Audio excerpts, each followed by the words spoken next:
Selamat pagi hadirin peserta FELS 2023. Perkenalkan nama saya Trianti Maria Natalia Siregar. Senang sekali pada kesempatan pagi hari ini saya bisa bersama dengan teman-teman semuanya dalam acara Financial Education Learning Series. Izinkan saya untuk memulai acara inti pada pagi hari ini dengan materi yang akan kita bahas bersama, yaitu Gen Z Melek Keuangan, Perencanaan Keuangan untuk Generasi Z. Kita akan membahas bagaimana budgeting yang tepat untuk anak-anak muda, khususnya kita, mahasiswa dan mahasiswi, dari sudut pandang pembicara kita, yaitu Kak Ata Agustina. Nah, teman-teman, menarik banget nih buat kita anak-anak muda supaya tahu cara mengatur keuangan kita dengan baik bersama pembicara kita, Kak Ata Agustina. Namun, sebelum saya memulai acara inti pada pagi hari ini dan kita ngobrol banyak bareng Kak Ata, izinkan saya untuk membacakan profil dari Kak Ata supaya kita lebih mengenal siapa sih narasumber keren kita pada pagi hari ini. Kepada operator, mohon untuk membantu menampilkan CV. Kak Ata Agustina merupakan lulusan Strata 1 Ilmu Komunikasi di Universitas Dharma Agung dan melanjutkan pendidikan sebagai Magister Teologi di SATR Batam. Kata memiliki skill dalam business development, marketing strategis, dan writing. Beliau juga merupakan business development eksekutif di coding company dan content creator dari A Girl and Minimalist. Dan Kak Atta memiliki pengalaman kerja sebagai radio announcer, distribution and development eksekutif di Saint-Gobain. Oke, karena kita sudah sedikit mengenal pembicara kita, pada pagi hari ini dan teman-teman sepertinya udah nggak sabar untuk menyimak pemaparan materi. Langsung saja kita sambut pembicara kita, Kak Ata Agustina. Halo, Halo, selamat pagi Kak Ata. halo semuanya. Apa kabar nih? Baik Kak. Gimana Harus nih semangat, Kak? harus semangat pagi nih ya. Soalnya masih pagi udah pada sarapan nih belum? Jangan-jangan Udah dong Kak. Supaya sarapan. semangat buat hadir di acara FELS. Oke, Oke, gimana Kak? Udah siap belum buat sharing-sharing bareng kita? ready, Oke, aku ready. udah nggak sabar banget Kak buat materi hari ini karena cocok banget buat aku yang kebetulan anak kos dan masih acak adul banget berantakan buat ngatur keuangan aku. Kelihatannya juga teman-teman udah nggak sabar banget nih Kak buat dengerin materi dari Kakak yang pastinya insightful banget. Maka dari itu kepada Kak Ata Agustina waktu dan layar dipersilahkan. Oke, aku share screen ya. Berarti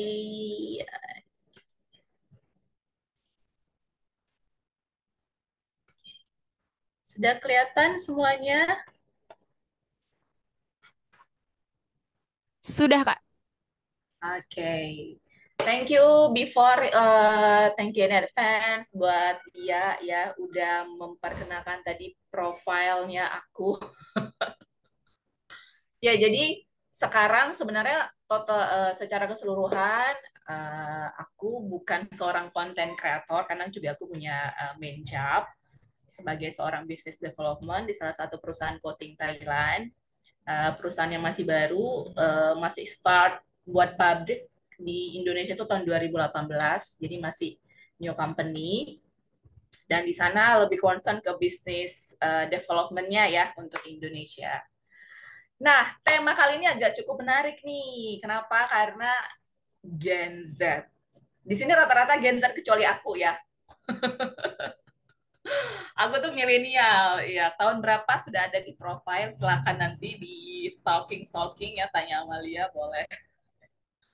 Tadi udah di-spill sedikit Amalia. Nah, Gen Z ini rata-rata di sini tahun berapa ya lahir? Boleh disebutin nggak? Tahun berapa sih? Kita kita santai aja ya. Kita santai aja ngobrolnya. Feel free aja 2000, gitu. 2003 2004 sih Kak. 2003, 2004. Berarti sekarang umurnya sekitar berapa itu?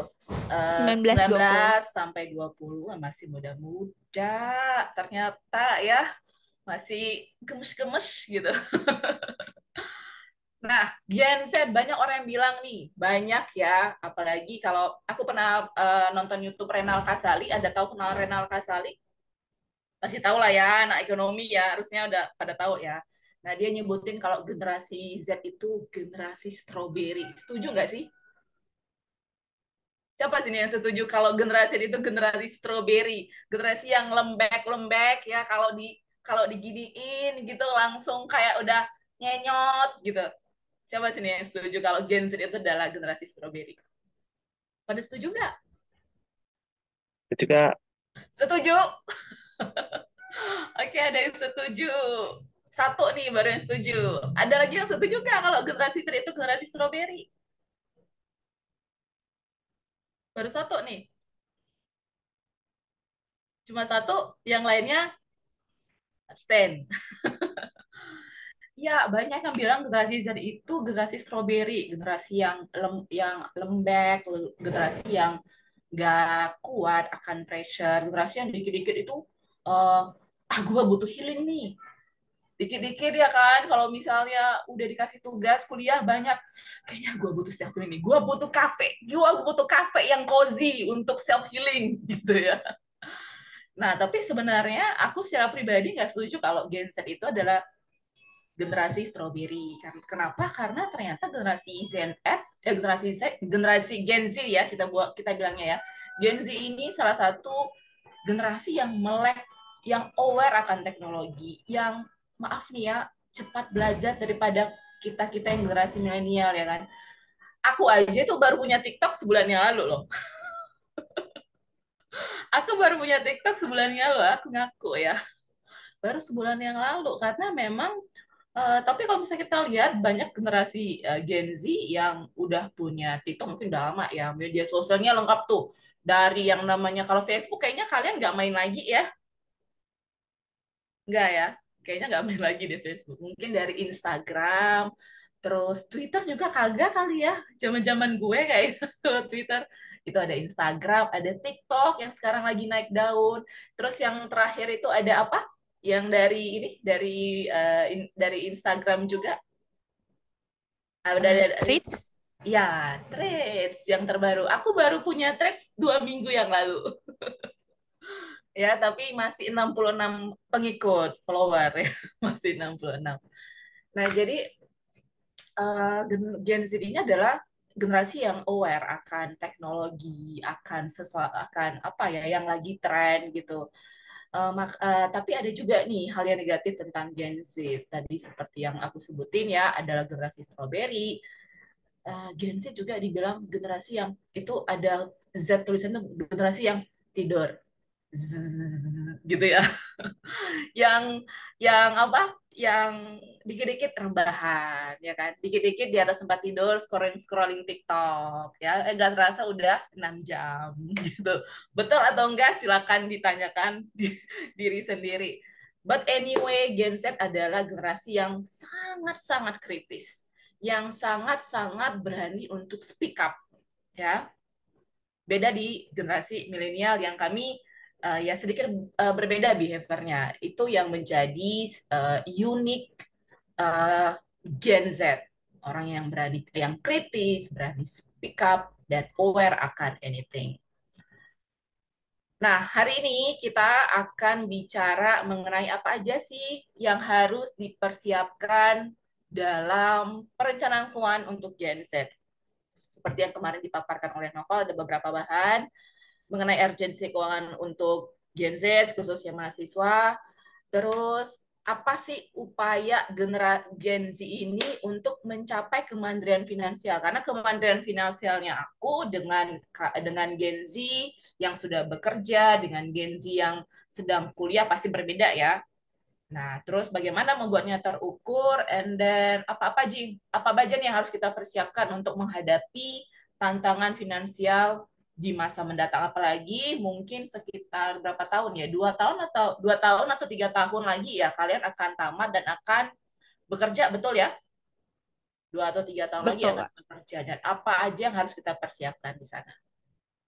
Ini kita feel free aja kalau misalnya ada yang mau bertanya, oh nanti ada ya session pertanyaannya ya. Oke, tapi boleh dicatat apa-apa aja yang pengen ditanya. Tapi feel free ya, maksudnya kita santai aja ngomongnya. Nah, seperti yang kalian tahu sendiri, kalau misalnya aku itu bukan seorang financial planner. Disclaimer nih di awal ya, aku bukan seorang financial planner. Jadi overall yang akan aku utarakan adalah based on my experience, terus juga dari beberapa quote dari beberapa artikel dan juga buku financial planner. Bukan untuk promosi, tapi juga mengingatkan atau ngerimain kembali bahwasanya aku adalah seorang content creator. Boleh mampir di YouTube channel aku, subscribe-nya gratis, ya, like-nya gratis, ya, juga komennya gratis. A Girl and Minimalist. Kapan sih aku mulai konten ini? Kontennya sebenarnya nggak lama ya, baru setahunan. Dan aku sungguh terkejut sungguh overwhelming akan respon dari beberapa orang dari khususnya kaum milenial dan Gen Z. Jadi kalau misalnya aku melihat tuh di analis di YouTube kebanyakan tuh antara umur 17 sampai 25, terus umur 25 sampai umur 34. Itu adalah orang-orang yang rata-rata menonton kontennya video aku di YouTube gitu. So, ready ya? Are you ready? Ready, Kak.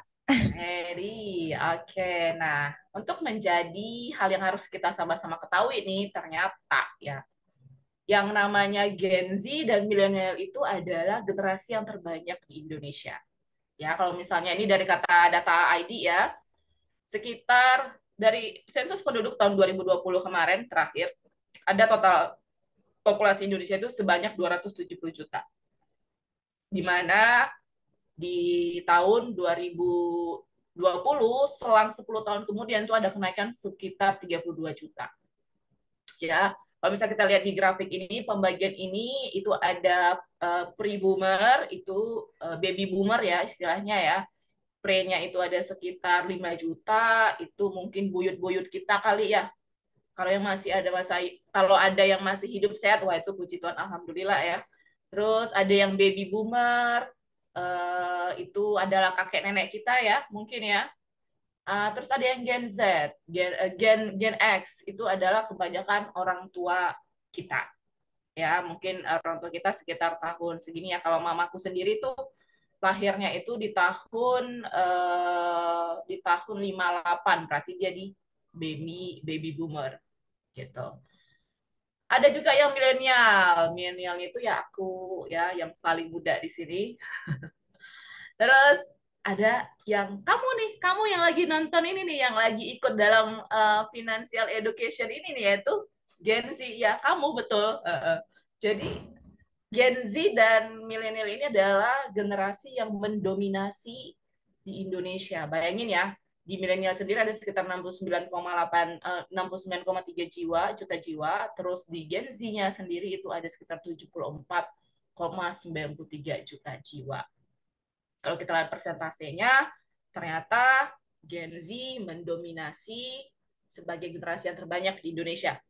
Ya. Terus ada after Gen Z itu adalah adik-adik kalian mungkin itu hanya sekitar 10,8% dari total jumlah penduduk Indonesia. Ya, jadi ini kalian rajanya nih. Ini Gen Z ini adalah yang akan menjadi leader ke depannya ya. Betul nggak sih? Masa kami berarti belum tentu belum habis, tapi ke depannya 10 tahun lagi, 20 tahun lagi kalian adalah orang-orang yang memegang peranan penting dalam perekonomian, dalam hal politik ya, dalam hal apa lagi sosial di Indonesia. So, this is time, ini adalah waktu kalian untuk mempersiapkan diri ya, mempersiapkan diri baik dalam hal pendidikan yang lagi kuliah difokusin, baik kalian dalam merencanakan keuangan biar nanti nggak jadi generasi sandwich kayak kami ya, generasi sandwich milenial, karena memang nggak bisa dipungkirin historinya untuk generasi milenial itu mengalami, kalau masih ingat pasti tahu lah ya krisis moneter ya tahun 98. Betul ya, krisis moneter 98 itu kita mengalami yang namanya krisis ekonomi. Jadi kebanyakan orang tua kita itu tidak mapan dalam keuangan hingga ketika kami dewasa, kami jadi punya beban. Sandwich generation tahu ya. Jadi di atas kita punya tanggungan untuk ngebantu orang tua, di bawah kita punya tanggungan untuk membiayai adik ya, dan kita terjepit di tengah-tengah. That's why disebut sandwich generation. Oke. Next. seperti yang tadi aku udah bilang, kalau Gen Z ini Gen strawberry, sukanya rebahan, kaum rebahan. Siapa yang nggak setuju nanti boleh komen di ini di grup ya. Tapi yang satu hal yang paling unik adalah Gen Z ini orang yang melek teknologi ya. Kalau misalnya kayak tadi nih, aku nggak tahu nih share screen dari Zoom karena biasa aku pakai aplikasi yang lain di kantor ya. Itu yang kalian tuh udah pada tahu, oh nanti share screen ini aja kak, udah pada aware ya, udah pada gampang aja gitu. Tapi satu lagi nih, Gen Z juga orang yang pengennya instan ya, pengennya instan, pengen makan tinggal aku sebutin brand nggak apa-apa ya, tinggal call Gojek gitu ya kan, tinggal di apa, tinggal di chat atau tinggal di aplikasi udah besok atau sorry beberapa jam atau mungkin cuma beberapa menit kemudian udah sampai ke makan di depan. Betul nggak sih? Pengen instan semuanya.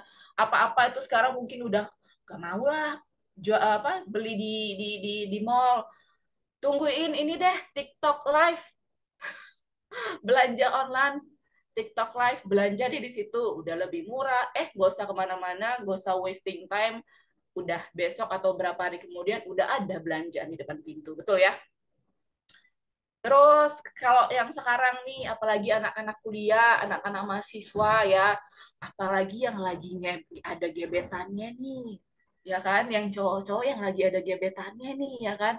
Ketika ada tugas dari dosen, terus yaudah kita kerjainnya bareng-bareng aja yuk, kerja kelompok. Aku nggak tahu masih disebut kerja kelompok nggak hari ini. Kita kerja kelompok, tapi kita nongki ya, bareng ya. Apalagi yang gebetannya ikut tuh nongki-nongki ya kan. Cari-cari kafe yang cozy-cozy untuk apa? Untuk bisa ngopi gitu ya. Nah, seperti yang sudah aku sebutin juga tadi, ya kan, dikit-dikit ada tugas kuliah pengennya self-healing gitu ya. Terus, padahal nih, aku tahu ini nggak semua ya, tapi ini mostly, tapi aku yakin nggak semua pengen lihat Instagram influencer. Ini lagi jalan kemana nih orang nih? Ini lagi jalan ke, aduh, Labuan Bajo keren nih. Labuan Bajo keren nih ya kan, lihat Instagram, apalagi ngikutin influencer yang ini nih, yang traveler ya. Jadi pengen aku harus ngumpulin duit nih biar bisa jalan-jalan ke Labuan Bajo, bro, gitu. Ya itu tadi ya, sedikit-dikit aktualisasi diri, dikit-dikit kalau misalnya baru apa, baru dimarahin sama dosen karena nggak ngerjain tugas tepat waktu, udah gitu kiriman dari kampung juga, bukan kampung lah, kiriman dari orang tua juga telat. Aduh, gua stres nih, mental health gua terganggu nih gara-gara kiriman uang dari orang tua yang telat gitu ya kan. Aduh pusing, udah kena marah sama dosen, kiriman dari orang tua juga telat, gua mental health gua terganggu nih, dikit-dikit healing kemana gitu ya. Nah jadi ini nih, Gen Z ada kelemahannya dan juga ada juga nih kelebihannya, so fokus di kelebihannya ya. Seperti yang tadi sudah aku sebutin, kalau misalnya nanti kalian bisa lihat buku The Theory of Psychology ya, itu dari Maslow. Di buku itu disebutin ada yang namanya Maslow hierarchy. Maslow hierarchy ini adalah kebutuhan basic, eh, kebutuhan dasar dari manusia. Yang pertama itu adalah kebutuhan yang paling dasar itu apa sih? Coba, apa kebutuhan manusia yang paling mendasar? Makan ya, makan. Ya. Kalau misalnya nggak makan tuh pasti manusia itu nggak bisa hidup. Jadi kebutuhan yang paling dasar itu adalah makan atau kebutuhan primer ya kita sebutinnya sekarang ya, yaitu, tapi sekarang mah kebutuhan primer handphone ya, bukan makan ya kayaknya. Enggak, bercanda. Jadi kebutuhan primer itu ada kebutuhan sandang, ada kebutuhan pangan, sandang ya, termasuk juga kayak tempat tinggal, terus juga apa yang kebutuhan-kebutuhan biologis kita lah, misalnya kita punya kebutuhan untuk buang air besar, bisa untuk tidur ya, bisa untuk bernapas gitu ya, apalagi zaman pandemi kemarin itu ya, oksigen susah banget dicari. Itu adalah kebutuhan kebutuhan kita yang paling mendasar, kebutuhan biologis kita supaya kita bisa tetap hidup. Nah yang kedua adalah kebutuhan kebutuhan akan kita sebutnya itu adalah keamanan, comfort and safety. Kita bilang itu safety, kebutuhan akan keamanan. Apa aja nih kebutuhan keamanannya itu seperti ya sekarang kita puji Tuhan alhamdulillah kita udah bebas dari namanya penjajahan. Walaupun masih ada sedikit terorisme yang bisa kita rasakan ya, tapi at least di Indonesia di tempat kalian sekarang pasti udah merasa aman ya. Ya bersyukur karena kita hidup di masa udah selesai penjajahan, yang kasihan tuh yang buyut-buyut kita ya ngalami peperangan gitu. And then yang ketiga itu adalah kebutuhan akan sosial, kebutuhan kita untuk bisa mengidentifikasi kita sebagai seorang makhluk sosial. Nah, kebutuhan dasar itu sebenarnya kalau misalnya kita melihat kenapa kebutuhan sosial ini juga sangat penting buat kita, karena sebenarnya ada 3 dasar nih manusia keinginannya, yaitu keinginan untuk dicintai, keinginan untuk dihargai, dan keinginan diperdaya gunakan, ya. Dan soalnya karena kita makhluk sosial, kalau kita hidup sendirian di hutan atau hidup sendirian di apartemen itu nggak bakalan bisa, karena kita makhluk sosial. Ada itu tadi karena ini dasar keinginan manusia, 3 dasar keinginan manusia, keinginan dicintai dan mencintai ya, keinginan untuk dihargai atau dihormati, dan yang ketiga adalah keinginan untuk diperdaya gunakan. Makanya kalau misalnya uh, kalau nanti suatu saat orang tua kita sudah tua ya, jangan didiemin karena ketika mereka sudah punya usia yang cukup tua, mereka juga ingin merasa diperdaya gunakan. Nah, itu keinginan dasar manusia. Terus ada namanya keinginan harga diri. Keinginan harga diri ini biasa seperti prestasi, terus ngerasa berharga, ya, ngerasa di appreciate sama orang, itu adalah kebutuhan harga diri. Dan terakhir adalah nih yang sering ini dilakukan oleh Gen Z, ya kan? Harusnya makan dulu nih, tapi ini enggak, langsung kebutuhan aktualisasi diri yang seperti yang disebutin ya kan. Makannya mungkin nggak apa-apa deh, akhir bulan Indomie selama seminggu ya, apalagi yang anak kos nih yang kuliah ya. Seminggu belakang itu makan Indomie, tapi di awal bulan masih bisa jalan-jalan ke mall, lihat tenan-tenan yang ada diskon. Nah itu keinginan untuk mengaktualisasi diri. Jadi harus ingat, harus tahu yang namanya keinginan dan kebutuhan ya. Semuanya penting, tapi semuanya nggak butuh. Ingat ya, semuanya penting, tapi ada yang lebih kita butuhkan. Nah, yang menjadi dasar kita untuk mengelola keuangan itu adalah ini nih. Ini dulu nih basicnya. Ya, ini dulu nih basicnya. Kalau bisa kita mau membuat rencana keuangan tapi kita nggak tahu basicnya ini, nah ini yang kadang-kadang kita jatuh bangun lagi untuk merencanakan keuangan. Ya, seperti yang aku sebutin, kenapa aku memilih hidup minimalis? Karena ini yang menjadi basic seorang minimalis. Yang per, yang paling penting adalah tahu dulu yang namanya gaya hidup dan kebutuhan hidup. Ya, gaya hidup dan kebutuhan hidup yaitu keinginan versus kebutuhan.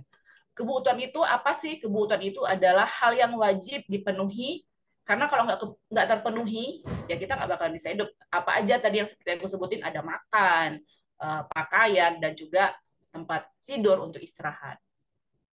Ya, terus ada yang keinginan. Keinginan ini biasanya mengacu kepada gaya hidup, ya. Tapi sebelumnya tadi ya aku sebutin ada yang termis kebutuhan. Nah, kebutuhannya aku dengan kebutuhannya Lia pasti beda, ya.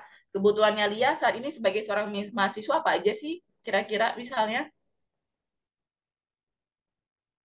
apa nih Lia?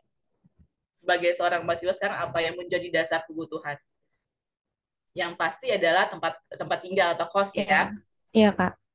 Oke, terus mungkin yang sekarang dibutuhkan dia, mungkin ya nanti bisa dikoreksi ya, adalah pakaian. Karena kan harus ke kampus, betul? Ya Betul Kak. kan? Pakaiannya mungkin nggak harus yang tren-tren, tapi minimal yang basic-basic aja, tapi yang bersih dan rapi, betul ya? Betul Kak. Nah, bedanya mungkin dengan aku nggak aku kebutuhan aku sekarang itu bukanlah pakaian karena aku ada seragam nih dari perusahaan ya. Jadi semuanya kebutuhan kita itu berbeda-beda di tingkat waktu dan usia tertentu, dan di mana circle kamu juga akan mempengaruhi. Kalau misalnya kamu mungkin suatu saat nanti apa circle-nya adalah artis, ya mungkin beda lagi ya kan? Ketika kamu nanti circle-nya adalah seorang politikus, nah kebutuhannya beda lagi. Jadi 3 hal yang mempengaruhi kebutuhan kita ya, itu adalah waktu, yang kedua adalah usia, dan yang ketiga adalah lingkungan. Lingkungan atau circle-nya kita ya. Yang kedua adalah keinginan. Nah, satu hal yang harus kita notice adalah jangan bandingkan gaya hidup kita dengan gaya hidup orang lain. Makanya nih, saran aja, suggest aja. Kalau sekarang yang lagi follower, yang lagi follow influencer yang sedang mempromosikan gaya hidup hedon ya, barang-barang branded, nggak ada yang salah sih dengan hal itu ya. Cuman sarannya aku, my suggest is uh, coba deh follow-follow yang agak lebih mengacu pada ke arah keuangan kamu, ya kan? Contoh A Girl and Minimalist gitu ya.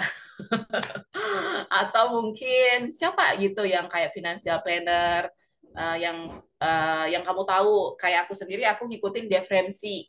Ada yang tahu Dave Ramsey? Nggak ada yang tahu ya. Oke, nanti kita kenalkan ini. Ini salah satu financial planner ternama di dunia ya. Itu tadi, jangan bandingkan gaya hidup Noval dengan gaya hidupnya Risma, karena nggak bakal, karena pasti bakalan beda ya. Ya kan, sekarang mungkin Risma kebutuhannya adalah jilbab, karena kalau misalnya pergi dia nggak mungkin nggak pakai jilbab. Nah itu ada kebutuhannya. Kalau Novel kan nggak mungkin ya, gitu ya. Nah jadi itu tadi, kebutuhan kita berbeda-beda. Gaya hidup kita dan gaya hidup teman kita beda ya. Gaya hidup yang aku nggak mau kayak mengkasta-kastain ya di sini ya, tapi gaya hidup yang agak sedikit berkecukupan dengan yang sedikit yang berkecukupan lebih itu pasti beda ya. Jadi jangan pernah samakan gaya hidup kita dengan gaya hidup orang lain. Apalagi Gen Z sekarang tuh lagi ini kan uh, lagi FOMO ini ya, apa nih, fear of missing out gitu. Aku takut nanti yang lain tuh udah pada beli tuh, yang ini nih aku pengen beli lah, nanti gue dibilang nanti nggak up to date gitu ya. Atau lagi scroll scroll TikTok ya, scroll scroll TikTok ada makanan yang viral ya. Ayo, siapa yang senyum-senyum pasti kayaknya ini lagi siapa yang senyum-senyum kayaknya sering ngalami hal yang sama kayaknya ya. Scroll scroll TikTok ada ini nih viral makanan yang paling enak di Semarang. Ya kalau makanan di Semarang mah enak semua ya. Udah enak, murah lagi. Jadi sebenarnya itu privilege sekali bisa hidup di Semarang ya, karena eh, apa eh, apa ya, tingkat kemampuan ekonomi, maksudnya kita nggak apa ya, lupa miss ya. Jadi kalau misalnya di Batam sendiri atau di Medan kan kota besar ya, bukan bukan Semarang itu nggak kota besar, tapi di sana kehidupannya itu dengan di Batam sendiri itu gaji minimumnya itu 4,5 juta. Sekarang di Semarang berapa? Ada yang tahu?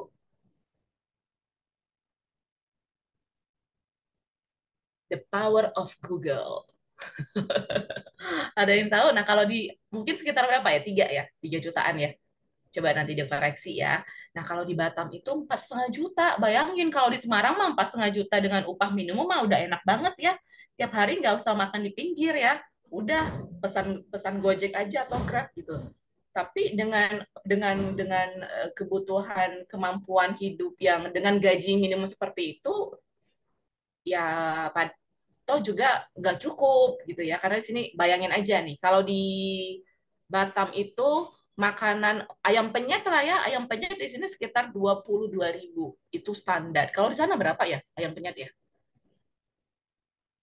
15.000 Kak paling nggak. Keren banget, 15.000. Di sini 22.000, bayangin ayam penyet di pinggir jalan. Jadi itu sebanding ya ke apa, untuk gaji dan kebutuhan itu berbanding lurus. Oke, balik lagi tadi. Jangan bandingkan gaya hidup kamu dengan gaya hidup orang lain. Jangan pernah feel fear of missing out, apalagi yang katanya you only live once, man, kita cuma hidup sekali, man. Cobain ini, man, gitu. No, no, jangan jangan punya standar FOMO and YOLO tadi ya. You only live once. Nah, Apa sih yang disebut keinginan? Keinginan itu adalah membeli barang atau benda yang sebenarnya nggak diperlukan untuk bertahan hidup. Kalau nggak dibeli juga nggak apa-apa juga sih. Toh juga tetap bisa hidup kok, itu yang namanya keinginan. Tahu nggak sebenarnya Gen Z ya, itu 35% itu untuk liburan, 25% itu untuk nongkrong. Bayangin tuh, makan tuh yang nomor 3 cuma 20%. And then rest-nya adalah 13% dan cuma hanya 7% yang aware akan investasi. Sedih nggak? Sedih banget sebenarnya karena banyak Gen Z hanya aware akan gua ngumpulin duit supaya bisa gua liburan nih ke Jepang. Misalnya kira-kira kayak gitu. Gua ngumpulin duit supaya bisa liburan ke Bali, ya. Padahal sebenarnya it's okay, nggak apa-apa. Kalau lagi masih muda, aku juga sarankan kalau masih muda nggak apa-apa jalan-jalan, explore yourself. Tapi ingat juga harus dari sisa, ya, sisa uang kita, bukan dari uang utama kita. Apalagi banyak nih ya Gen Z, aku nggak nuduh ya, banyak Gen Z yang untuk liburan itu pakai pay letter, pakai pinjol, ya, ya, sedih banget nggak sih gitu untuk liburan harus pakai pay letter dan pinjol. Ya, nah ini adalah realita keuangan yang dialami oleh Gen Z. Gen Z ya. Jadi aware akan hal ini ya. Dengan adanya peleter dan pinjol yang lagi naik daun, jangan terkecoh. Jangan pernah terkecoh. Oke. Nah, apa aja sih kesalahan keuangan untuk Gen Z? Waktu aku berapa lagi ya? Bisa ada yang time ini nggak? Time watcher? Berapa menit lagi? Sampai 10.19, Kak. 10.19 sekarang oke, waktunya tinggal sekitar 7 sampai 10. Oke. Nah, apa aja sih yang menjadi kesalahan Gen Z yang sudah aku sebutkan tadi? Ingat ya, basicnya harus tahu dulu nih. Apa? Kebutuhan dan keinginan. Itu harus tahu basicnya dulu. Oke, ketika menjadi seorang Gen Z, kesalahannya kalau kita pengen tahu nih urgency keuangan untuk kita harus tahu dulu nih kesalahan keuangan yang sering kita lakukan, especially untuk mahasiswa ya, Gen Z ya. Yang pertama itu nggak budgeting. Ya, dia mungkin dapat kiriman orang tua 50 juta per bulan gitu ya. Amin ya, 50 juta per bulan. Ada catat nggak budgetnya? Misalnya nih untuk makan berapa, untuk transportasi berapa, untuk kos berapa? Ada catat nggak? Nah, kira-kira kayak gitu ya. Kesalahannya adalah nggak budgeting, nggak catat pengeluaran. Ujung-ujungnya nanti di end of the month, belum sampai tanggal 32, ada tanggal 32 nggak? Belum sampai tanggal 31, tanggal 25, udah bingung. Ya, udah bingung cari mana nih ya orang yang bisa gue pinjamin, atau mana nih ya, ada nggak ya pinjol yang bisa diutangin. Aduh, ini kayaknya gue nih harus stokin Indomie nih kayaknya nih sedusnya untuk makan 5 hari lagi. Nah, kira-kira seperti itu. Nggak budgeting, nggak catat pengeluaran. Yang kedua tadi, pakai pinjam. Kalau sekarang aku nggak tahu, kalau di kalangan mahasiswa sekarang udah bisa pinjam pinjol nggak paham juga ya. Apakah udah bisa apa nggak? Ya. Tapi alternatif yang paling mudah adalah biasanya pinjam sama teman. Ya, pinjam sama teman. Apalagi kalau misalnya temannya yang udah agak lebih berkecukupan, sengaja dideketin gitu ya, biar bisa pinjam gitu. And then yang ketiga adalah lebih besar pasak daripada tiang. Jadi dikirim 50 juta sama orang tua, pengeluarannya karena nggak dicatat sekitar 70 juta. Kira-kira seperti itu ya. Lebih besar pengeluaran daripada pemasukan. Alhasil nggak bisa nabung. Seorang mahasiswa butuh menabung nggak? Butuh banget. Ya, apalagi ada beberapa keadaan darurat ya mungkin ya, karena juga aku kuliah itu merantau, jadi paham betul ya. Apalagi kalau misalnya orang tua bilang, aduh lagi kita butuh urgent, orang tua nggak ada, sedih banget ya. That's why butuh yang namanya menabung untuk dana darurat. Dan yang keempat adalah apa aja sih kesalahan generasi Gen Z mahasiswa, terlebih mahasiswa itu belanjanya berlebihan. Nah, kalau bisa yang namanya influencer, karena kan itu adalah generasi yang melek akan teknologi ya. Jadi concernnya di situ. Concernnya adalah di HP. Itu adalah follow follow follow orang-orang yang memang bisa mendukung kalian untuk merencanakan keuangan, bukan malah nge-spend ya. Terus yang namanya si Orange ya, aplikasi online belanja si Orange, si Ijo, boleh nggak Kak di-download? Boleh di-download, nggak apa-apa. Tapi kira-kira kalau di-download bakalan ini nggak, bakalan ini nggak termonitoring nggak? Nah itu kira-kira ya. Jadi kalau bisa perhatikan untuk beberapa aplikasi online shop tadi. Terus urgensi keuangannya itu untuk para mahasiswa apa aja sih? Sebenarnya ketika kalian itu udah aware akan keuangan, please, please, please jangan jadi seperti kami. Generasi milenial, generasi sandwich. Ya, karena kalau kalian nggak aware, nggak melek akan keuangan dari sejak dini, dari sejak mahasiswa, alhasil pasti kebablasan dan akhirnya ya udah kalian tuh pasti akan jadi the next sandwich generation. Ya, selalu please, please, please aware akan keuangan dari sekarang supaya kalian nggak jadi generasi seperti kami, generasi sandwich generation. Terus urgensinya apa? Untuk ngebangun habit ya, namanya habit. Orang kalau misalnya udah biasa bangun jam 6 pagi ya, nggak harus pakai alarm juga pasti udah bangun ya. Kalau misalnya mau sholat subuh jam 5 gitu pasti udah otomatis melek tuh mata ya, karena jadi habit. Nah, makanya yang namanya perencanaan keuangan itu harus dimulai dari sekarang dan jadikan habit dari sejak dini supaya nanti ke depan kalau misalnya ada tantangan finansial yang kalian hadapi, misalnya orang tua sakit lah, terus mungkin orang tua ekonominya lagi nggak bagus lah, amit-amit jauh-jauh lah ya sakit, terus kalau misalnya keadaan ekonomi lagi nggak bagus orang tua, nah kalian punya nih yang namanya habit untuk hadapi tantangan finansial di masa depan. Nah, yang kedua, yang ketiga adalah kita tahu yang namanya biaya pendidikan itu sekarang tuh tinggi banget di Indonesia ya. Aku nggak tahu kalau di Semarang, Semarang ya so-so lah ya. Tapi dengan adanya biaya finansial ya, biaya pendidikan yang tinggi, Mbok ya agak sedikit tahu diri ya. Orang tua udah capek-capek kerja untuk membiayai kuliah, ya kita harusnya sedikit tahu diri untuk bisa memonitoring keuangan kita.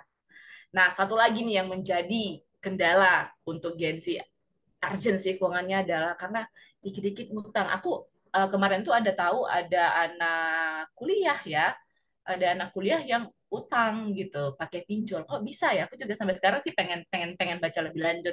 Tapi pernah tahu nggak ada kemarin tuh viral gara-gara pinjol bunuh diri? Ada tahu ya? Tahu nggak? Banyak. Ah, Tahu, Kak? oh banyak ternyata ya.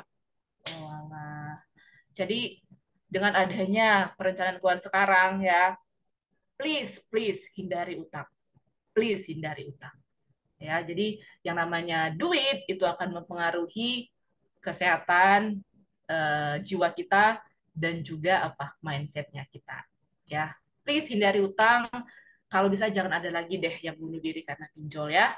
Amit-amit jangan ada lagi ya. So ini nih Gen Z ini nih salah satu puncak untuk bisa mengubah kebiasaan yang nggak baik itu. Oke, ini yang paling waktu tinggal dikit lagi, langsung aja ya. Apa aja sih yang harus kita lakukan? Sebenarnya ada enam hal, tapi yang paling penting itu adalah harus mulai dari sekarang. Jangan tunggu tahun depan, jangan tunggu bulan depan. Start sekarang. Nah, yang kedua adalah disiplin. Kalau misalnya kalian jatuh bangun ya, karena aduh ini kemarin tuh mau nabung nih, mau beli sepeda motor baru nih ya kan, karena orang tua cuma bisa sanggup segini nih, tapi nggak bisa mungkin karena ada kendala. Ayo, mulai lagi, ya kan? Ah kemarin tuh diajakin teman ini, aduh gua gagal nih, kemarin tuh harusnya nolak nih jalan-jalan sama teman. Nggak apa-apa, it's okay, kalian masih muda. Keep learning ya, mulai lagi dari awal. And then dibutuhkan yang namanya komitmen, harus komitmen juga. Dan satu lagi, tujuan jangka panjang, tujuan keuangan jangka panjang dan jangka pendek kita itu berbeda-beda ya. Jadi harus tetapkan nih tujuan keuangan jangka panjang. Misalnya apa? Oh ya, gua nanti 3 tahun lagi mau tamat ya. Setelah tamat, gua harus punya ini saving money misalnya untuk kos. Karena setelah udah kuliah, setelah udah tamat kuliah pasti nggak mungkin lagi dong minta-minta orang tua, betul nggak? Untuk kendaraan dan segala macam. Oke, ada 6 hal yang harus dilakukan untuk mahasiswa, khususnya mahasiswa, ya, agar bisa merencanakan keuangan di masa mendatang. Itu adalah pertama itu tadi adalah budgeting ya. Tadi udah disebutin budgeting itu apa. Tahu 50 30 20 untuk budgeting? Tahu ya pembagiannya ya? 50, 30, 20 tahu? Ada yang tahu? Ada yang bisa jelasin? Bantu dikit aja. Belum tahu, Kak. Belum tahu. Oh my God. Masa sih nggak tahu? Waduh, oke, nggak apa-apa nih ya. Jadi kalau misalnya mau lihat, coba aku, tapi kayaknya waktunya nggak cukup, nggak apa-apa, aku bacain aja ya. Jadi untuk pembagian budgeting itu 50, 30, 20, ingat, misalnya 50%, 30%, 20%. Oke. Eh, di sini aku sebut, di sini ada ya 50, 30, 20. 50% ini untuk memenuhi misalnya gini, gajinya atau bukan gaji, kalau mahasiswa tuh misalnya dikirim orang tua misalnya 1 juta. Ya. Nah, 500.000 itu untuk memenuhi kebutuhan yang paling esensi. Apa aja? Misalnya tadi makan, ya, terus transportasi, pokoknya kebutuhan yang bisa menunjang kehidupan kamu, kebutuhan kamu sebagai mahasiswa. 30% itu adalah untuk memenuhi keinginan kamu. Contoh apa aja, ya kan? Ya, masih muda, sebenarnya sih 30% itu terlalu banyak ya. Nah, 30% ini misalnya, oh iya, lagi pengen nongki-nongki sama teman, gak apa-apa spend lagi ke coffee. Tapi harus ingat ya, nggak boleh membatasi dari 30%. Ketika misalnya udah lebih, stop. Oke, itu untuk memenuhi kebutuhan kita pribadi. Kalau untuk mahasiswa, nah kalau kayak aku, 30% untuk kebutuhan pribadi, misalnya ini aku pengen beli gadget baru gitu ya, jadi aku nabung gitu. Nah, 20%-nya itu adalah nabung dan investasi. Gimana mau investasi, Kak, kalau belum nabung? Ya memang harus nabung dulu baru bisa investasi ya. Nah, yang kedua adalah priority. Priority ini adalah seperti tadi, tahu yang namanya kebutuhan dan keinginan. Ini yang paling mendasar ya. Semuanya ini adalah yang paling dasar itu adalah tahu mana kebutuhan dan mana keinginan. And then tadi terus investasi. Sebagai mahasiswa, ya sebagai mahasiswa, apakah terlalu dini untuk investasi? Nggak ada yang terlalu dini untuk investasi, tapi investasi yang paling terbaik sebagai seorang mahasiswa apa coba? Investasi leher ke atas, Kak. Leher ke atas. Oh, iya betul, investasi leher ke atas, tapi bukan operasi plastik ya maksudnya. Itu, Kak. Iya. Nah, itu dia investasi dari sini ke atas. Ini nih, apa yang kita lihat, apa yang kita dengar, dan apa yang kita ucapkan. Yang terpenting adalah ini nih, yang ada di dalam kepala kita. Investasi yang paling terbaik untuk mahasiswa adalah investasi untuk diri sendiri. Belajar skill baru, ya, yang kedepannya pengen jadi youtuber misalnya, ayo belajar video editing dari sekarang, gitu ya. Pengen nambah side hustle biar ada saingan yang kata ini ya kan, mengenai perencanaan keuangan. Ya udah, mulai. Berarti apa yang harus dibutuhkan? Untuk bisa menulis ya, terus video editing gitu-gitu. Skill-skill apa yang harus pelajari? Misalnya, pengen nanti suatu saat jadi seorang perencanaan keuangan yang hebat. Mulai baca-baca buku mengenai perencanaan keuangan, ya. Apa-apa aja yang harus kita tambah skillnya, banyak baca, terus banyak praktek. Bisa aja magang atau freelancer di mana gitu yang bisa nambah kebutuhan kita gitu ya, yang menambah apa skill kita, soft skill dan hard skill kita. Jadi, tapi kadang kita takut loh terganggu kuliahnya kalau misalnya kerja freelance. Intinya adalah di time management itu ya, di time management. Tapi selama kamu masih muda, learning, keep learning ya untuk nambah skill gitu. Jangan pas udah pulang kuliah rebahan di atas tempat tidur scrolling. Kenapa nggak gunakan waktu untuk learning new? Apa yang pengen kamu pelajari? Oh, fotografi. Ah, gua kayaknya pengen fotografi nih suatu saat. Kalau misalnya udah belajar, kan kamu nanti bisa tuh sambil nanti kuliah bisa moto-motoin orang, bisa nambah-nambah juga kan gitu income-nya. Nah, kira-kira seperti itu. And then menabung. Nah, menabung tadi harus ingat ya di budgeting itu menabung. And then tambahan yang tadi aku sebutin tadi eh, bisa cari waktu untuk bekerja pada waktu, untuk freelance ya kan. Manfaatkan teknologi yang kalian ketahui. Misalnya TikTok. Oh, gua sekarang udah punya TikTok, tapi masih sekitar 3.000 nih itunya apa followersnya gitu.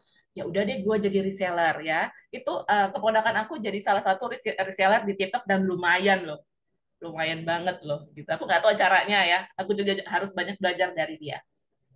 Dan yang ketiga, yang terakhir adalah yang keenam adalah keep learning. Kalau kamu gagal kalau kamu gagal misalnya udah ada rencana mau seperti ini tapi gagal, jatuh, nggak apa-apa, it's okay, bangun lagi, ya kan? Keep learning. Oh, aku juga bisa bisa merencanakan keuangan sekarang itu karena aku belajar dari kesalahan-kesalahan aku dulu, ya. Jadi pengalaman yang mengajarkan. Itu tadi ada 6 hal yang harus things to do immediately untuk mahasiswa Gen Z. Gen Z adalah harus dimulai dari sekarang, disiplin, komitmen, dan yang paling penting itu adalah tentukan nih tujuan keuangan kamu, baik dari jangka panjang dan jangka pendek. 6 hal yang harus kamu lakukan: budgeting, priority, investasi, menabung, mencari tambahan, ya, tambahan baik itu duit ataupun skill, and keep learning. Oke. Okay? Terus rencana keuangan. Nah, ini seperti yang sebutin tadi nih. Masa nggak ada yang kenal definisi sih? Nggak ada yang tahu ya? Oke, nanti boleh searching ya. Definisinya adalah salah satu pakar keuangan yang terkenal. Jadi ini yang sedang aku lakukan. Jadi ada 7 step, 7 step rencana keuangan. Yang pertama, kalau di Amerika mungkin stylenya agak sedikit beda di Indonesia ya. Kalau di sana kan ada yang namanya student loan. Tahu student loan? Oke, kalau di sana itu di luar mereka itu kalau mau kuliah, pemerintah itu memberikan pinjaman khusus untuk anak kuliah. Ada pernah dengar? Nah, namanya student loan. Makanya sampai sekarang itu tuh yang lagi pembicarakan oleh Biden untuk pelunasan student loan karena terus terang mereka itu memiliki generasi milenial ya, apalagi memiliki student loan yang sangat besar, gitu ya. Apa aja sih 7 baby step? Kalau misalnya Definisi terkenal dengan 7 baby step-nya. Yang pertama itu adalah buat dana darurat. Dana darurat itu adalah untuk hal yang emergency. $1.000 ya, kalau sekarang $1.000 itu tergantung ya, tergantung dari itu tadi kebutuhan kita. Kalau seorang mahasiswa minimal kamu ada dana darurat ya. Terus pay off hutang, hindari bayar semua utang. Yang ketiga, buat dana darurat itu 3 sampai 6 kali pengeluaran. Terus dari 15 pemasukan kita, 15% buat jadi invest. And then step yang kelima adalah membayar semua student loan. Yang keenam, lunaskan semua utang rumah. And then yang ketujuh itu adalah giving. Setelah udah semua, baru kasih kayak donasi segala macam. Tapi itu tergantung ya, tergantung dari keyakinan dan kepercayaan kita masing-masing. Ya kan? Karena ada mungkin yang ada zakat, ada sedekah, ada dana perpuluhan, ya, beda-beda ya. Terakhir ada 6 hal juga bagaimana rencana keuangan untuk mahasiswa, seorang mahasiswa khususnya. Yang pertama adalah identifikasi tujuan keuangan kamu tadi seperti yang udah dibilang. Terus ini yang sering banget nih jarang dilakukan. Ayo monitoring nih pendapatan dan pengeluaran kamu. Kok sekarang kan udah banyak aplikasi catat keuangan ya? Betul nggak sih? Ada banyak ya? Betul, Kak. Iya, contohnya apa ya kira-kira? Kalau lihat sekarang pakai aplikasi apa untuk catat keuangan? Money manager. Money Manager. Oke, Ya. oke, oke. Oke, kalau aku gunakan tuh yang namanya yang warna kuning, Cash namanya, CASH. Ya, jadi udah banyak sekali. Udah gitu aplikasi juga gratis ya. Jadi nggak harus catat-catat kayak zamannya mak kita atau bokap kita catat di buku. Enggak ya, sekarang udah ada aplikasi jadi gampang aja. Oke, dari semuanya itu sama hal yang sebelumnya, ya tapi yang paling penting yang aku notice itu adalah libatkan diri dalam literasi keuangan. Kenapa penting? What you see is what you get. Ya, kalau kamu sering ngelihat TikTok, makanan-makanan viral, sering lihat Instagram, ya orang-orang lagi jalan-jalan, kamu pasti akan kayak pengen ngelakuinnya, ya, betul nggak sih? Betul ya, karena kita Betul. karena kita itu sering melakukan tuh dari apa yang kita lihat dan apa yang kita dengar. Nah, jadi belajar untuk ngelibatkan diri dari literasi keuangan. Baca buku mengenai perencanaan keuangan. Ikutin konten kreator yang ngebahas keuangan. Kalau aku itu lagi ngikutin yang namanya itu ini, kalau misalnya kalian pernah dengar nanti di Instagram, Walkman Salary. Jadi dia kayak kartun-kartun gitu, ya kan? Nanti boleh di-share, nanti boleh di searching Walkman Salary. Dia itu ngebahas bagaimana kehidupan pekerjaan. Terus kalau yang Indonesia, aku itu suka lagi ngebahas On the Way Fire. Ada yang tahu On the Fire? Nah, ikut-ikutin yang seperti itu ya. Dari YouTube-nya diikutin, dari Instagram-nya juga diikutin. Nah, jadi apa yang kamu lihat, apa yang kamu dengar itu akan mensuggest kamu untuk melakukannya. Ya, jadi ayo libatkan diri dalam literasi keuangan. Seperti hal ini contohnya ya kan ada financial education, ikut. Wah, ini keren banget ya, biar semuanya makin aware akan keuangan. Oke, itu dia. Dan terakhir adalah supaya pada nggak ngantuk. Yang terakhir adalah yang paling penting nih dalam perencanaan keuangan cuma satu. Apa itu? Yuk, mulai menyisihkan, bukan menyisakan. Paham? Paham gak artinya? Menyisihkan, bukan menyisakan. Kalau bahasa kerennya nih dalam bahasa Inggris, do not save what is left after spending.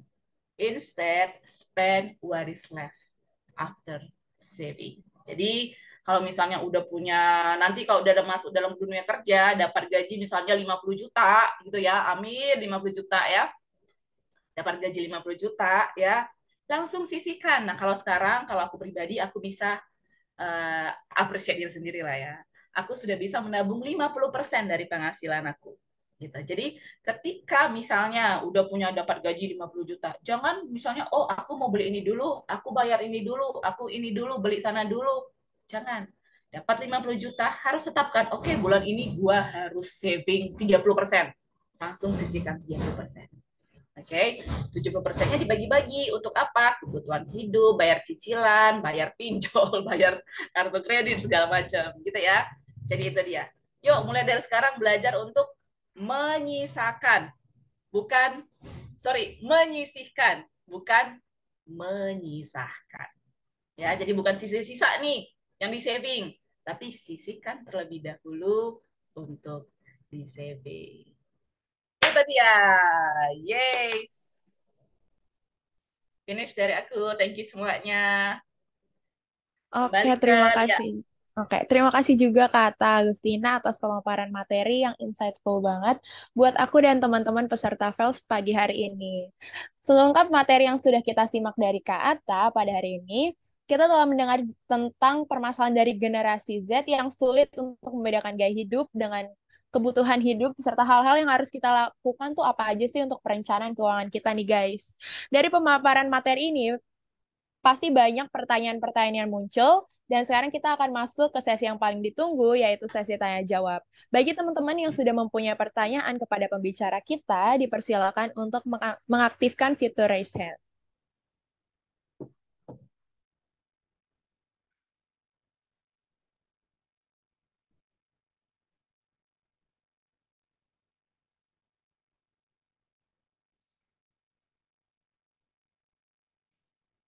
Oke, karena sudah ada yang raise hand nih, Kak. Yep. Mungkin langsung Safina. aja untuk penanya pertama kepada Kak Safina. Safina, silakan on mic dan disampaikan pertanyaan. Oke, halo, Assalamualaikum, selamat pagi. Selamat pagi, Oke, Safina. sebelumnya perkenalkan, aku Safina dari Prodi Ekonomi tahun 2022. Boleh tanya nih, aku pernah kan beli kayak sesuatu lah kayak beli baju atau enggak merchant-nya anime dari Shopee gitu, terus aku beli lihat-lihat dulu, bentar, lihat harganya. Terus ya udah aku beli aja dengan harga yang terjangkau gitu.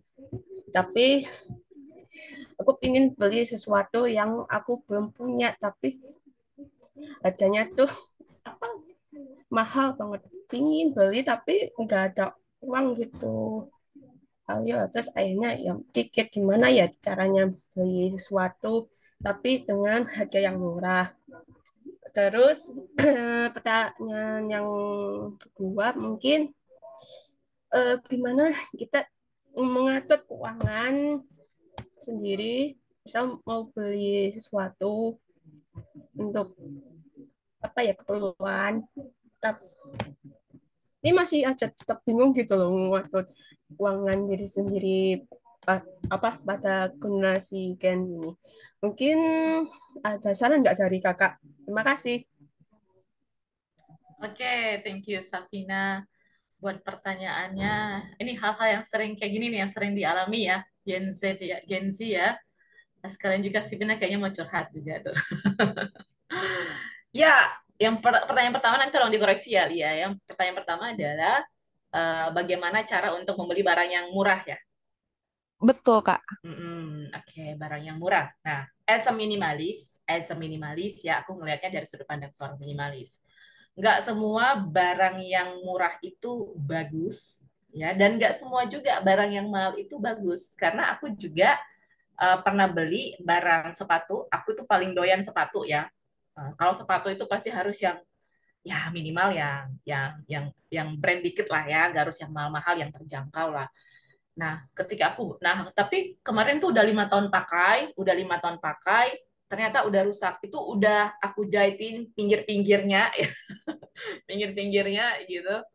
Tapi pada akhirnya 5 tahun mau nggak mau harus ganti. Nah, kemarin tuh baru beli dan ternyata kualitasnya tuh udah beda. Aku ngerasanya kualitasnya udah beda ya, gitu. Dan padahal harganya itu udah lebih mahal saat ini dibanding 5 tahun yang lalu. Karena aku beli dengan model dan model dan item yang sama lah gitu ya. Jadi kalau mau bilang kalau kita mau membeli barang yang murah, balik lagi tujuan kita untuk apa? Itu beli barang yang murah ya. Kalau misalnya, oh iya aku pengen baju koleksinya banyak, nggak apa-apa deh yang murah-murah gitu. Tapi intinya koleksinya banyak. Nah tujuannya apa dulu nih? Mau beli barang yang murah ya kan? Kalau memang tadi sebagai mahasiswa kita butuh pakaian lah ya, karena kan setiap Senin sampai Jumat kalian ke kampus, yang minimal minimal kan sebenarnya kan hanya punya pakaian yang rapi ya dan nyaman ya. Kadang kan banyak tuh yang lagi tren-tren tapi nggak nyaman. Kemarin tuh aku dikasih sama teman aku tuh yang crop top, pakaian crop top yang jelas nggak nyaman dong ya, tapi bahannya bagus dan aku suka, tapi crop top tapi nggak nyaman. Nah, nah pastikan dulu ketika kamu beli barang yang murah itu berpengaruh pada kenyamanan kamu. Nggak ada salahnya juga membeli barang yang mahal selama barang itu tahan lama dan nyaman sama kamu ya. Kalau misalnya itu ada barang yang murah tapi misalnya kalau aku ya pribadi aku nggak suka warna-warna yang norak-norak ya, aku suka warna yang basic-basic aja gitu ya, kayak kayak monokrom, hitam, putih, abu-abu gitu. Nah, kalau ada orang beli misalnya kasih sama aku polo polo shirt gitu ya, merek polo harga mungkin jutaan tapi warnanya orange, asli gue nggak mau pakai. Warnanya orange aku nggak mau pakai gitu karena memang aku nggak nyaman dengan warna itu. Jadi itu tadi Safina mungkin balik lagi tujuan untuk membeli yang murah itu untuk apa? Selama murah itu nyaman, yang cocok sama kamu nggak apa-apa. Tapi yang mahal pun dibeli ya, dari sudut pandang minimalis, aku lebih prefer membeli barang yang mahal sedikit ya, sedikit mahal, tapi tahan lama gitu kan. Itu yang pertama. Yang kedua, bagaimana mencatat keuangan ya. Apa tadi gimana? Dia Bagaimana cara mengatur keuangan untuk keperluan kita, Kak? Oke, untuk keperluan kita. Balik lagi ke tadi metode 50-30-20. Tetap gunakan itu ya. Metode 50-30-20. Aku agak sedikit heran sih kalian nggak tahu metode 50-30 itu basic banget loh. 50-30-20. 50 untuk kebutuhan hidup, yang kalau kamu nggak beli, nggak kamu pakai, itu akan mempengaruhi kehidupan, keberlangsungan hidup ya, baik itu dari makan, transportasi, tempat tinggal. Terus yang 30-nya itu untuk kebutuhan kamu pribadi. Dan 20-nya jangan lupa saving and invest ya. Kalau misalnya Kak, kalau sekarang kan mau invest gimana ya?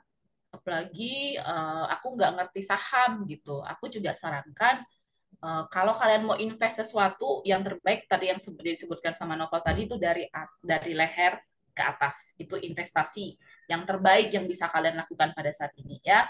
Tapi aku pengen belajar saham, nggak apa-apa, is okay. Kalau memang kalian mau investasi ke sana, pastikan gini. Kadang-kadang orang gini nih mau investasi ya kan, udah gue letakin uang aja deh di sana gitu. Tapi dia nggak mau belajar gitu ya, dia nggak mau belajar investasinya ya kan. Nah, ketika kita mau investasi, nah PR kita nih untuk mengetahui investasi kita apa, bagaimana nanti marginnya, terus ngaturnya gimana. Nah, itu PR-nya kita. Jadi jangan ngarepin lu buat invest di sana terus ngarepin cuan tahun depan. Itu nggak bakal bisa. Ya, lu harus belajar investasinya apa. Balik lagi tadi, bagaimana mengolah keuangan untuk kebutuhan 50, 30, 20. Tetap gunakan metode itu, Safina. Oke? Cukup puas? Udah puas, Kak. Makasih. Sama-sama. Oke, selanjutnya ke penanya kedua, kepada Kak Naufal Kaitami, boleh langsung on mic dan disampaikan pertanyaannya. Baik, terima kasih ya atas kesempatannya. Izin ya Kak Ata, mau Ya. bertanya. Banyak ya. Cara, Pertanyaannya harus banyak nih dari Nova. ya siap Kak. Caranya biar konsisten nyatet pengeluaran itu gimana ya Kak? Kan kadang dalam aktivitas kita sehari-hari itu saking hektiknya sampai buat nyatet pengeluaran itu nggak sempet. Nah, jadi kadang sering kelewat. Nah, itu caranya biar konsisten itu gimana? Soalnya aku juga udah membiasakan buat nyatet pengeluaran itu dari tahun kemarin. Tapi masih aja kadang-kadang dalam 1 bulan itu 2 atau 3 hari itu sering kelewat, nggak tercatat. Sampai kadang-kadang juga sampai lupa gitu. Jadi, aduh, bulan ini yang misalnya evaluasi bulanan gitu, wah hari ini lupa belum tercatat. Jadi kayak evaluasinya jadi kurang mantep gitu. Itu kalau dari Kak Ata gimana caranya biar konsisten gitu Kak? Oke. Terus terang nih ya, aku ngaku dosa. Aku juga sering gitu kok. Ya, aku juga sering gitu. Nah, jadi ada beberapa metode sih yang 2 tahun terakhir aku gunakan. Yang pertama tadi yang ada aplikasi itu ya, harusnya sih ketika kita nyatat di situ, tapi ya juga sih ya kadang-kadang juga, aduh, gue lupa nih 2 hari nggak catat gitu. Nah, Ya. biasanya aku nggak endorse ya, aku nggak endorse. Cuman sekarang itu ada aplikasi, harusnya nih kalian yang lebih melek nih, ada aplikasi kayak digital bank ya, digital bank yang dia nanti udah kasih tuh misalnya untuk tabungan, nanti dia ada pecah-pecah tabungan untuk daily expense, tabungan untuk internet, tabungan untuk kebetulan aku pakai salah satu aplikasi digital bank. Jadi begitu aku Hmm. gajian, aku udah spare tuh ini, tapi aku nggak mencatat, tapi aku sudah bagi. Memang aku nggak mencatat, cuman kadang di dalam tabungan yang sudah dipisahkan tadi kan, misalnya ini ya, coba aku lihat dulu ya, aku make sure dulu, jangan sampai kita memberikan informasi yang salah, karena itu akan mengganggu kesinambungan hidup. Oke, nah jadi di sini ada namanya main pocket. Oke, terus ada yang namanya itu daily daily pocket, ada yang jadi ada macam-macam gitu. Langsung dibedakan. Jadi kita kalau aku gajian, aku tuh langsung bagi ya. Kayak sekarang udah gajian kan, langsung kan 50% tuh udah langsung ke investasi pasti. Ya, udah langsung ke investasi. Nah, investasi ini pun aku baru mulai sekitar 3 tahun, jadi belum lama ya investasi. Nah, di pocket-pocket itu yang tadi, aku udah langsung udah langsung bagiin. Walaupun nanti aku nggak mencatat, at least itu nggak over budget dari yang sudah aku tetapin. Jadi kalau sekarang kan aku nggak tahu kalau di Semarang ya, tapi terakhir kali aku di Semarang itu sekitar sebelum pandemik. uh, Oke, kalau sekarang tuh udah ada yang namanya QRIS ya. Sekarang kan udah pakai digital money semua ya, harusnya gampang. Jadi ketika nanti mau, oh lagi ngafe atau lagi belanja di Indomaret segala macam, udah pakai QRIS aja. Diambil dari pocket itu. Oh, aku Hmm. sekarang mau beli sabun nih, sabunnya habis, mampir dulu deh ke Indomaret. Udah langsung dari pocket itu tuh diambil. Jadi ketika udah habis, ya mau nggak mau harus gua tahanin. Ya kan, nggak pakai sabun, nggak juga. Pakai sabun juga, tapi berarti bulan ini gue udah overspending nih untuk kebutuhan ini. Nah, kira-kira seperti itu. Itu satu alternatif yang pertama ya. Nah, alternatif yang kedua adalah em, mencatat memang agak sedikit susah ya. Bagaimana cara kita untuk disiplin mencatat? Biasanya nih, aku kan bukan yang morning person ya, tapi aku yang owl person. Jadi aku tidur itu agak sedikit malam ya. Jadi ketika malam, aku itu disiplin untuk kayak misalnya apa yang harus aku kerjakan besok pagi itu aku udah catat. Termasuk juga keuangan, catat keuangan. Jadi kalau memang kamu nggak ada waktu, sisakan deh 1 hari atau 2 hari untuk bisa nyisikan waktu untuk kamu me time-nya kamu, catat kegiatan kamu, catatnya yang things to-do-nya kamu, termasuk juga adalah catatan keuangan di dalamnya. Nggak ada salah juga sih, nggak harus tiap hari juga kan, tapi at least kamu frequently-nya yang harus concern ke frequently-nya, nggak harus daily-nya, tapi frequently-nya. Itu alternatif kedua. Oke. Oke, baik Kak Atta. Berarti yang aku tangkap di sini kita yang pertama pakai pocket dompet yang digital itu ya Kak. Jadi biar kita pengeluarannya itu ke track gitu ya Kak. Misalnya, jadi bayarnya banyak cashless-nya gitu. Dan yang Hmm. satu lagi itu kita sisihkan hari buat me time kita, buat ngatur itu, buat bener-bener ya kita alokasikan waktu ya buat mengatur keuangan atau kita mengingat-ingat lagi mencatat keuangan kita. Gitu ya Kak. Betul sekali. Atau kalau paling konvensional adalah kalau kalian pernah lihat strawberry on cake, ada pernah lihat YouTube-nya strawberry on cake? Gak pernah lihat ya, oke, nanti searching. Strawberry on cake itu dia buat dia bagus banget ya. Dia catat, nanti dia taruh di dalam amplop. Tapi itu kayaknya kita juga nggak ada waktu lah ya. Dia taruh di dalam Ya, amplop tuh.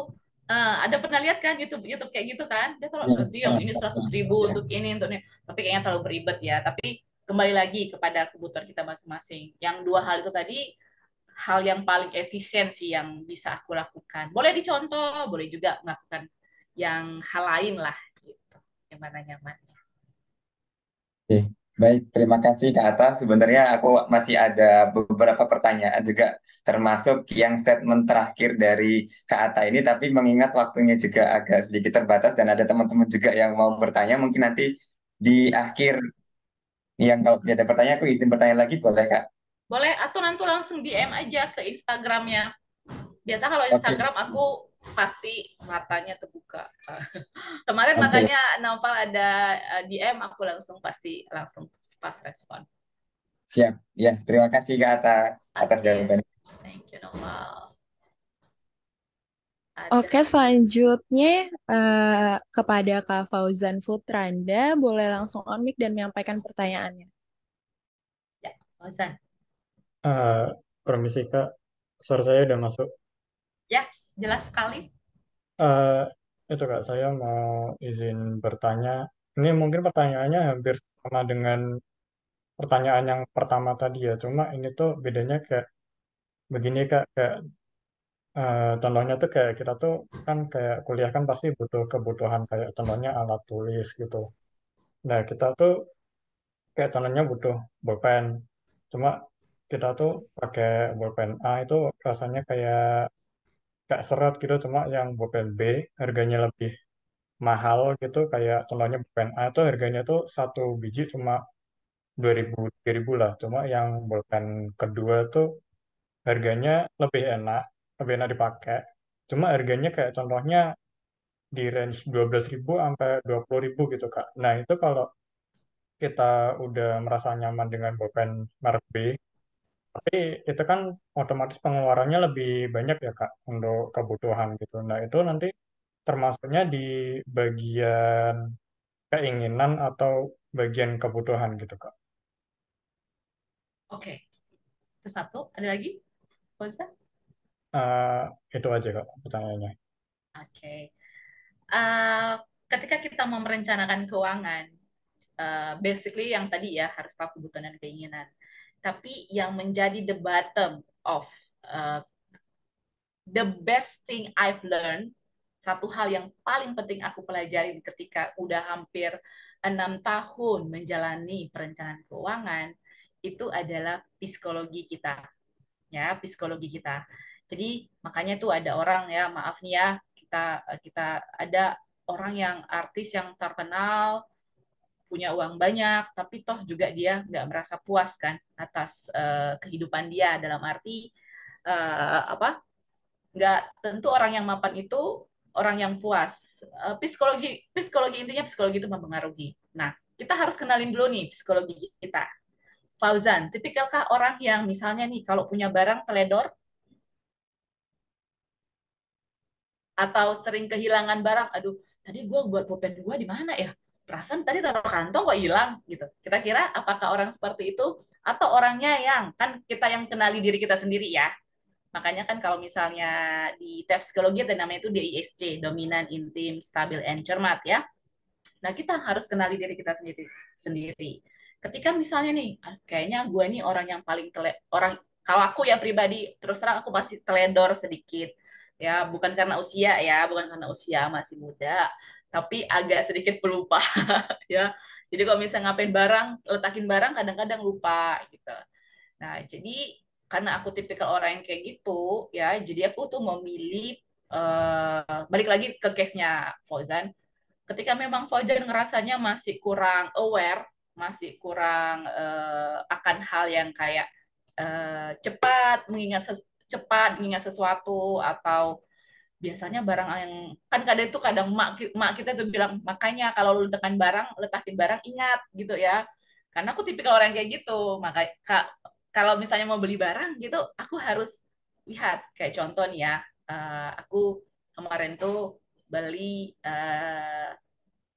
tempat ini, apa ini namanya, apa ya, tas untuk tempat-tempat charger ya, tas untuk tempat charger. Nah, aku tahu nih, aku tuh orangnya kan agak sedikit ini ya, agak sedikit kerasa gerusuk ya. Jadi aku tuh nggak orangnya diikat talinya, dimasukin ke dalam, enggak. Aku nggak tipe kayak gitu. Aku langsung masuk ke dalamnya. Makanya sering koyak ya, sering koyak gitu. Baru pakai 3 bulan udah koyak. Karena nggak pernah rapi, harusnya kan diinin dulu talinya, kabelnya, baru dimasukin. Nah, karena aku aware akan hal itu, aku belinya itu yang murah-murah aja lah, dalam arti bukan murahan ya. Tapi at least kalau misalnya hilang, gua nggak sedih, ya kan, menangis 3 hari 3 malam. Gitu. Nah, kira-kira seperti itu. Dan soalnya ketika kita memilih, seperti yang aku bilang tadi, kebutuhan orang itu berbeda-beda. Kalau mungkin bagi Fauzan untuk memiliki pulpen yang bagus dengan harga yang mahal itu memang bisa memberikan kenyamanan, dan nantinya juga bisa apa ya, bisa tahan lama ya, bisa tahan lama. Nah, nggak apa-apa, it's okay, beli aja. Tapi kalau misalnya tipikalnya ya udahlah, yang penting kan fungsinya kan untuk nulis, toh juga yang pulpen 3.000 bisa nulis, pulpen yang 12.000 juga bisa nulis gitu kan. Apalagi gue orangnya, aduh kemarin aja pulpen gue yang beli yang kemarin yang harga 20.000 hilang tuh entah kemana gitu ya kira-kira. Nah, itu tadi balik lagi ke psikologisnya kita. Ketika kita mau menentukan beli barang apa, kita harus tahu dulu nih psikologis kita bagaimana gitu. Itu dia. Puas ya, Fauzan ya. Ya Kak, terima kasih Kak. Yap.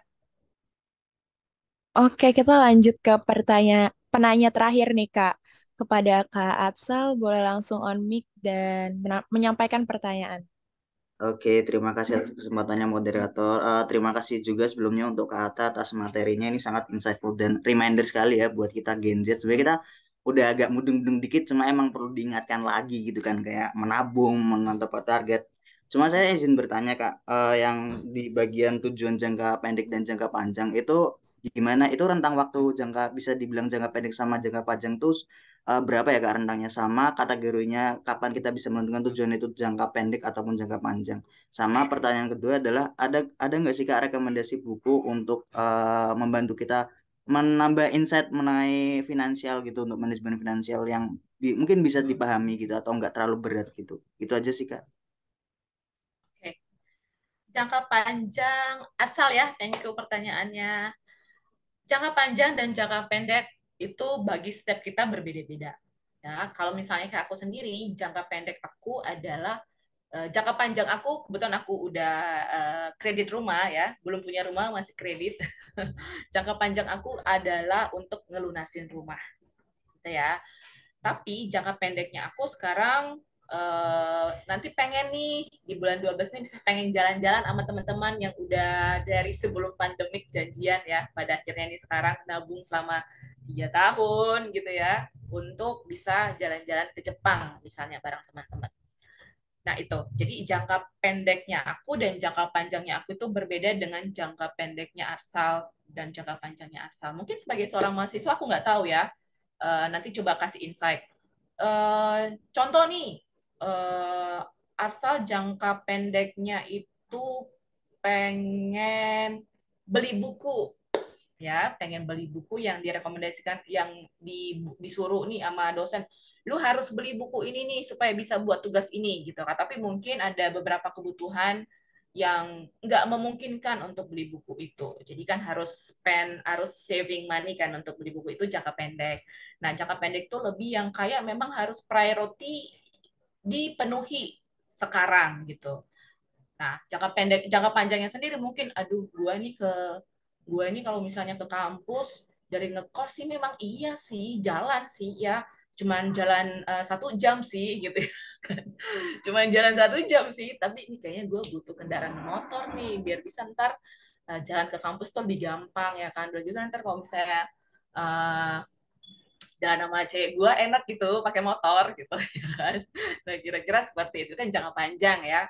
Nah, at least kalau misalnya kamu udah nabung sekarang nih ya kan, setelah udah tamat, kamu udah kerja ya, at least kamu udah punya nih, misalnya DP-nya dulu nih ya. Tadi setelah udah tamat kerja, udah tamat kuliah, kamu udah punya minimal 50% lah misalnya untuk DP motor, untuk bisa kerja nanti. Nah, kira-kira kayak gitu.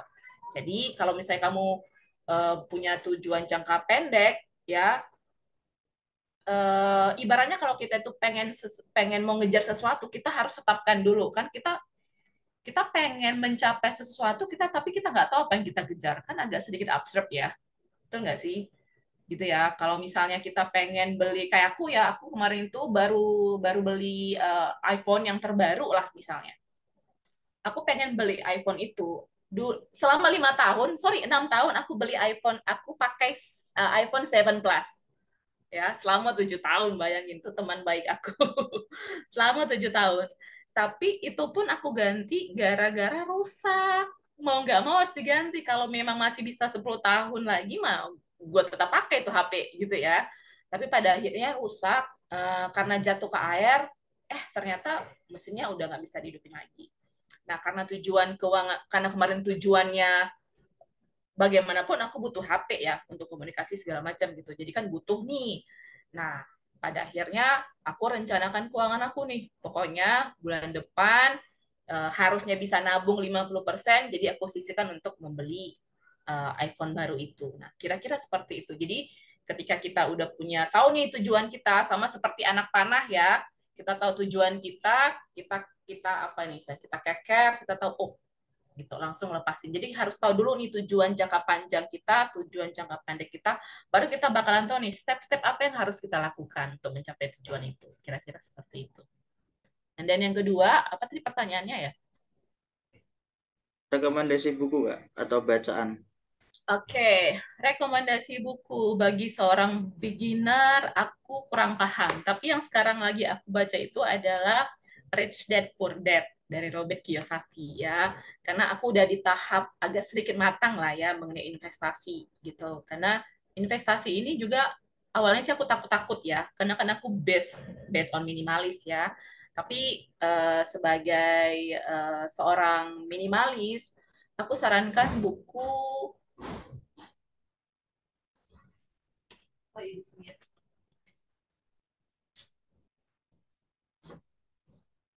Ada. Oh, nih bukunya nih. Aku baru baca sekitar 6 bulan yang lalu.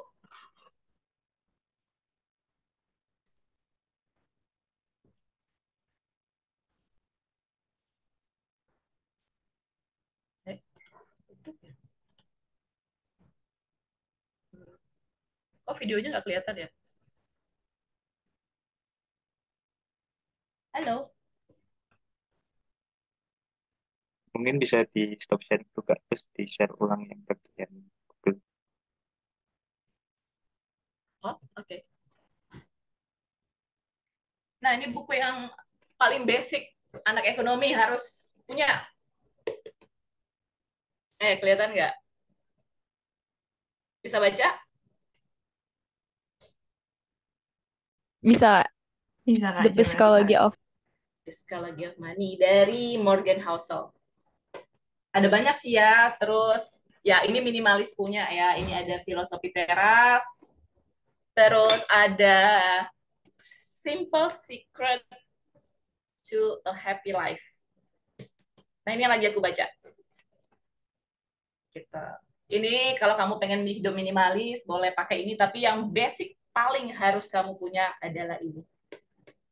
Psikologi money. Karena untuk menentukan rencana keuangan, kamu harus benar dulu nih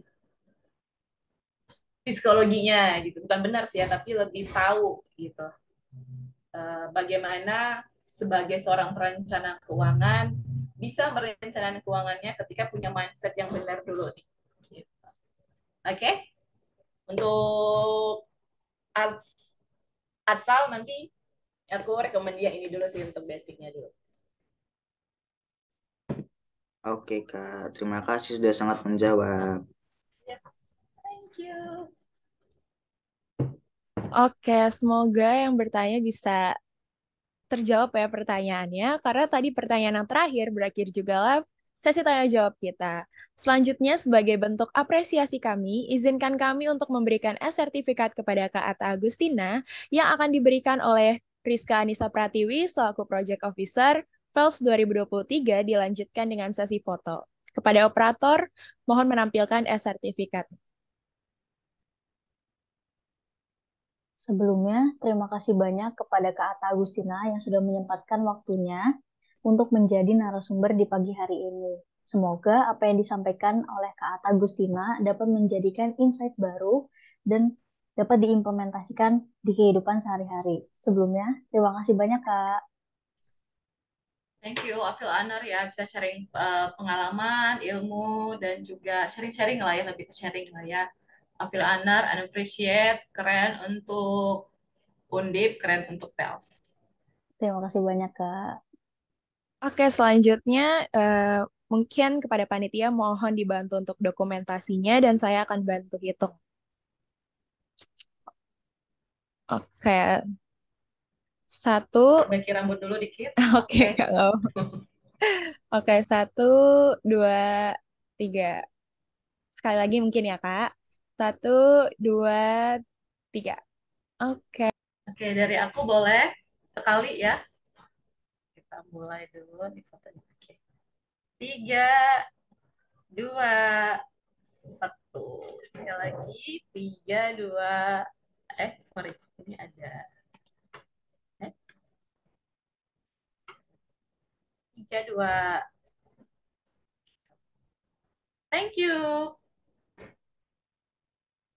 Oke, terima kasih banyak Kak Atta. Sebelum kita mengakhiri sesi ini, dipersilakan kepada Kak Atta Agustina untuk bisa menyampaikan closing statement sebagai penutup dari sesi materi pada pagi hari ini.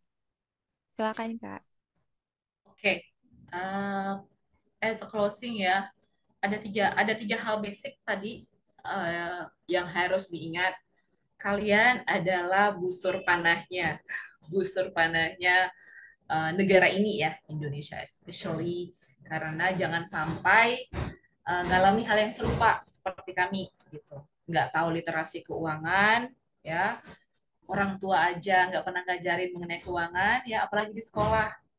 Jadi beruntung kalian yang udah belajar mengenai keuangan sejak dini ya.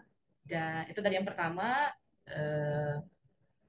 Yang pertama itu adalah paham literasi keuangan, and then yang kedua basic yang paling basic, tahu nih gaya hidup dan kebutuhan hidup, and then yang ketiga itu tadi ya, belajar untuk menyisihkan, bukan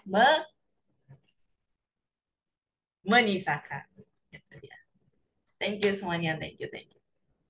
Oke, terima kasih banyak atas closing statement-nya dan terima kasih banyak pada Kak Ata yang udah bagiin ilmunya yang bermanfaat bagi kita untuk ke depannya. Semoga Kak Ata bisa senantiasa diberikan kesehatan dan kesuksesan selalu. Tanpa mengurangi rasa hormat kami, apabila Kak Ata memiliki agenda lain, diperbolehkan untuk meninggalkan Zoom meeting, namun kami juga mempersilakan dengan terbuka kepada Kakak untuk tetap berada di Zoom meeting. Oke, gak apa-apa Oke, kalau aku live ya. oke, Thank nggak you apa-apa, Kak. semuanya. Terima kasih, Kak. Bye. Terima kasih Terima Kata. kasih Terima kasih, Kak Kak. Ata.